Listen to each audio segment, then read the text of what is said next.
ఇప్పుడు IPL match జరుగుతున్న స్టేడియంలో టాప్ 10 బిగ్గెస్ట్ స్టేడియంస్ గురించి తెలుసుకుందాం. మొదటి స్థానంలో గుజరాత్ రాష్ట్రంలోని అహ్మదాబాద్లోని నరేంద్ర మోదీ స్టేడియం ఉంది. దీని సీటింగ్ కెపాసిటీ దాదాపు 1.32 లక్షలు. రెండవ స్థానంలో వెస్ట్ బెంగాల్ రాష్ట్రంలోని కోల్కతాలోని ఈడెన్ గార్డెన్స్ ఉంది. దీని కెపాసిటీ సుమారు 66,000 సీట్స్.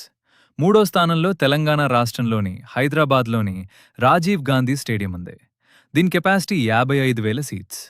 నాలుగవ స్థానంలో ఉత్తరప్రదేశ్ రాష్ట్రంలోని లక్నోలోని ఎకనా స్టేడియం ఉంది.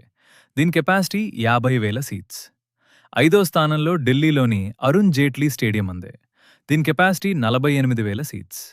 ఆరో స్థానంలో అస్సాం రాష్ట్రంలోని గువహాటీలోని బర్సపరా స్టేడియం ఉంది. దీని కెపాసిటీ సుమారు 40,000 సీట్స్. ఏడవ స్థానంలో తమిళనాడు రాష్ట్రంలోని చెన్నైలోని చేపాక్ స్టేడియం ఉంది. దీని కెపాసిటీ 38,000 సీట్స్. ఎనిమిదో స్థానంలో పంజాబ్ రాష్ట్రంలోని న్యూ చండీగఢ్లోని స్టేడియం ఉంది.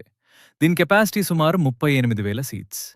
తొమ్మిదో స్థానంలో కర్ణాటక రాష్ట్రంలోని బెంగళూరులోని చిన్నస్వామి స్టేడియం ఉంది.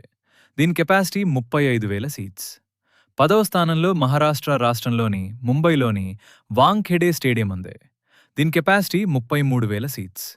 11వ స్థానంలో రాజస్థాన్ రాష్ట్రంలోని జైపూర్లోని సవాయ్ మాన్సింగ్ స్టేడియం ఉంది. దీని కెపాసిటీ 30,000 సీట్స్. 12వ స్థానంలో హిమాచల్ ప్రదేశ్ రాష్ట్రంలోని ధరంశలాలోని హెచ్పిసిఏ స్టేడియం ఉంది. దీని కెపాసిటీ సుమారు 23,000 సీట్స్.